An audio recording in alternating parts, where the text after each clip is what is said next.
Hello everyone, welcome to पढ़े India class 10 YouTube channel. मेरा नाम संदीप है।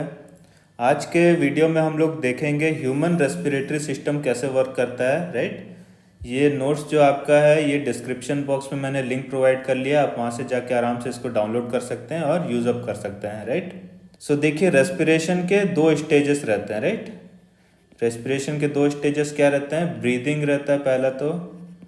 राइट, ब्रीदिंग हो गया। फिर नेक्स्ट है आपका सेल्यूलर लेवल पे सेल्यूलर रेस्पिरेशन। राइट, सो सबसे पहले तो आपको पता होगा कि स्मॉल इंटेस्टाइन में आपका प्रोटीन्स रहता है, ये अमीनो एसिड्स में कन्वर्ट हो जाता है। राइट, कार्बोहाइड्रेट्स आपका ग्लूकोज में कन्वर्ट हो जाता है, एंड फैट्स जो रहता है वो आपका फैटी एसिड्स एंड ग्लिसरॉल में कन्वर्ट हो जाता है। राइट, सो यही आपका जो प्रोसेस है, ये सेलुलर लेवल पे जो ग्लूकोज रहता है उससे कैसे एनर्जी निकालना है, इसी प्रोसेस को रेस्पिरेशन कहते हैं, जो कि सेलुलर लेवल पे रहता है। राइट, अब देखिए, ये पाथवे तो आपको पता ही होगा। ये जो ग्लूकोज है ये आपका कैसे एनर्जी में कन्वर्ट होता है, ये वाला पाथवे जनरली ह्यूमन बींग्स अपना एम्प्लॉय करते हैं। राइट, सो जो ग्लूकोज रहता है वो आपका साइटोप्लाज्म में फर्स्ट ब्रेक डाउन होकर के एक इंटरमीडिएट प्रोडक्ट बनाता है, पायरूवेट। राइट, ये 6 कार्बन मॉलिक्यूल ग्लूकोज आपका 3 कार्बन मॉलिक्यूल पायरूवेट में टूट जाता है और कुछ एनर्जी रिलीज होता है। Right, then in the presence of oxygen आपका जो पायरूवेट ये carbon dioxide, water and energy में रिलीज होता है। राइट, एनर्जी यहाँ पे रिलीज होता है। यही पाथवे को फॉलो करके ह्यूमन बींग्स अपना एनर्जी डिराइव करते हैं फ्रॉम ग्लूकोज। राइट, ये आपका कहाँ पे होता है? सेल में माइटोकॉन्ड्रिया में होता है। राइट, माइटोकॉन्ड्रिया आपको पता ही होगा, पावर हाउस ऑफ सेल रहता है। राइट, जो भी आपका सेल रहता है ये न्यूक्लियस है, यहाँ पे कुछ कुछ सेल ऑर्गेनल्स रहते हैं। राइट, इसी माइटोकॉन्ड्रिया में आपका एनर्जी का सिंथेसिस होता है। Right, so this is called the powerhouse of a cell, और ये एक एरोबिक रेस्पिरेशन प्रोसेस रहता है। राइट, ये जो हम लोग पाथवे फॉलो करते हैं ये एरोबिक रेस्पिरेशन है। राइट, और यही एनर्जी आपका बाद में क्या होता है? एटीपी में कन्वर्ट हो जाता है। इसको एनर्जी करेंसी भी कहा जाता है, एटीपी को। राइट, और बाद में इसी एटीपी को ब्रेक डाउन करके बॉडी पार्ट्स अपना अपना एनर्जी डिराइव करते हैं। राइट, अब देखिए, जो सेल्यूलर रेस्पिरेशन है सेल लेवल पे जो हो रहा है वो तो आपको मैंने बता दिया कि कौन सा पाथवे यूज करते हैं ह्यूमन बींग्स। राइट, अब ह्यूमन रेस्पिरेटरी सिस्टम में पहला तो आप देखिए ब्रीदिंग प्रोसेस। राइट, सबसे पहला ब्रीदिंग प्रोसेस रहता है, नॉस्ट्रिल से किया जाता है ब्रीदिंग। राइट, सो हवा आने के पहले जो आपके नॉस्ट्रिल्स में फाइन हेयर्स रहते हैं और जो म्यूकस रहता है आपके नेसल कैविटी में, राइट, उसी में कुछ कुछ एयर का फिल्ट्रेशन प्रोसेस भी हो जाता है। राइट, सो मैक्सिमम टाइम आप देखेंगे जो हेयर्स रहते हैं या म्यूकस रहता है वो एयर को फिल्टर आउट कर देते हैं। उसके बाद आपका एयर इस रेस्पिरेटरी ट्रैक्ट में आपका जाता है। राइट, अब देखते हैं एक एक प्रोसेस देखते हैं क्या क्या रहता है।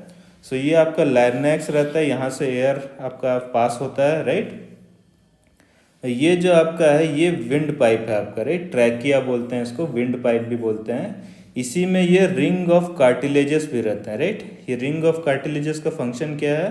ये क्या करते हैं? ये इंश्योर करते हैं कि air passage don't collapse. Right, ये चिपक ना जाए करके ये कार्टिलेज से बने रहता है। राइट, कार्टिलेज आपको पता ही होगा ये क्या रहता है? सॉफ्ट टिश्यू रहता है, सॉफ्ट बोन टाइप का रहता है। राइट, जो आपके कान की हड्डी रहती है ये भी सॉफ्ट बोन ही है। राइट, सो ये ट्रैकिया रहता है आपका रिंग ऑफ कार्टिलेजेस से प्रोटेक्टेड रहता है। राइट, ट्रैकिया आपका विंड पाइप हो गया। अब देखिए, ये जो आपका ट्रैकिया है ये बाद में डिवाइड होकर के ब्रोंकीज में डिवाइड हो जाता है। राइट, ये आपके दोनों लंग में ब्रोंकीज इंटर हो जाते हैं। राइट, और ये ब्रोंकीज फर्दर डिवाइड होकर के ब्रोंक्यूल्स बनते हैं। देखिए, ये जो छोटे छोटे ये आपके रहते हैं, ये ब्रांचेस रहते हैं, ये आपके ब्रोंक्यूल कहा जाता है इनको। राइट, और यही ब्रोंक्यूल आपका कहाँ पे एंड होता है?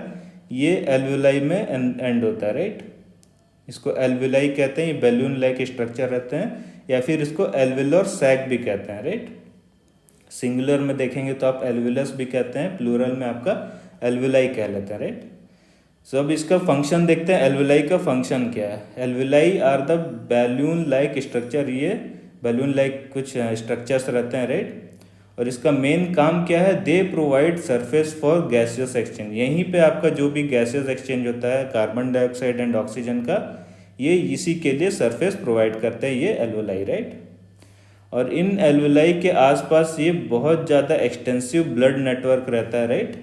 सो alveolus wall have extensive network of blood vessel, right. इनको क्या बोलते हैं, एल्वुलर ब्लड वेसल्स भी कहा जाता है, राइट। देखते हैं अभी एल्वुलस गैसेस एक्सचेंज, राइट, कि एक एल्वुलाई में गैस का एक्सचेंज कैसे होता है, राइट। सो देखिए ब्रीथिंग प्रोसेस में आपका ऑक्सीजन एंड CO2 का इनटेक एंड आउटगोइंग हो रहा है, राइट। जो भी आपका ब्लड आता है CO2 रिच ब्लड, आप ये क्या होता है, एल्वुलाई के जो एक्सटेंसिव ब्लड नेटवर्क रहते हैं उससे पास होता है, राइट। और इसी पासेज के दौरान आपका जो कार्बन डाइऑक्साइड एंड ऑक्सीजन है वो डिफ्यूजन प्रोसेस होता है, राइट। तो सपोज करिए जब आपने ब्रीथ किया, राइट, जब आपने ब्रीथ किया तो ऑक्सीजन रिच एयर आपने लिया है, राइट, इनटेक किया है। और जो CO2 रिच ब्लड आ रहा है आपका, यहाँ पे आपका ऑक्सीजन की कमी है, तो जो ऑक्सीजन आपका हायर कंसंट्रेशन में ये एल्वुलस में है, ये क्या होगा, डिफ्यूज हो जाएगा उस ब्लड वेसल में, राइट। और कार्बन डाइऑक्साइड आपका डिफ्यूज हो जाएगा एल्वुलस में, राइट। सो इस तरह से आपका कंसंट्रेशन डिफरेंस के कारण आपका ऑक्सीजन एंड कार्बन डाइऑक्साइड का डिफ्यूजन होता है, राइट। फिर जब ये कार्बन डाइऑक्साइड आपका यहाँ पे ज़्यादा हो गया आपका एल्वुलस में, तो ये एक्सहेल कर दिया जाता है, राइट। सो इस तरह से आपका जो CO2 रिच ब्लड आ रहा है इस ब्लड वेसल में, ये जाते जाते आपका ऑक्सीजन रिच हो जाता है, जो कि हार्ट में चले जाता है फर्दर बॉडी पार्ट्स में आपका पंप करने के लिए, राइट। सो इस तरह से आपका एल्वुलर गैस एक्सचेंज होता है। यहाँ पे मेनली डिफ्यूजन प्रोसेस ही होता है, राइट। अब देखिए जो ऑक्सीजन तो आपका ये ब्लड में आ गया, राइट, ये ब्लड में ऑक्सीजन को कैरी कैसे किया जाता है, राइट। सो आपके जो रेड ब्लड सेल्स रहते हैं, रेड ब्लड कॉर्पोसल्स कहते हैं जिनको, RBC भी कहते हैं, ये क्या करते हैं, ये कैरी करते हैं आपका एक रेस्पिरेटरी पिगमेंट जिसे हीमोग्लोबिन कहते हैं, राइट। ये हीमोग्लोबिन का क्या काम रहता है, it has high affinity for oxygen, right. So ये ऑक्सी हीमोग्लोबिन बना लेते हैं, एक कंपाउंड टाइप का बना लेते हैं, और इसी के हेल्प से आपका पूरा शरीर में ऑक्सीजन का सर्कुलेशन होता है, राइट। ये ऑक्सी हीमोग्लोबिन बन के सर्कुलेशन होता है पूरा। सो सबसे इम्पॉर्टेंट काम है यहाँ पे हीमोग्लोबिन का, राइट, रेस्पिरेटरी पिगमेंट है ये आपको याद रखना है। It has high affinity for oxygen, ठीक है। ऑक्सीजन तो आपका इस तरह से ट्रांसपोर्ट हो गया। कार्बन डाइऑक्साइड कैसे ट्रांसपोर्ट होता है, देखिए कार्बन डाइऑक्साइड आपका सॉल्युबल इन वाटर रहता है, ये आपको पता होना चाहिए, राइट।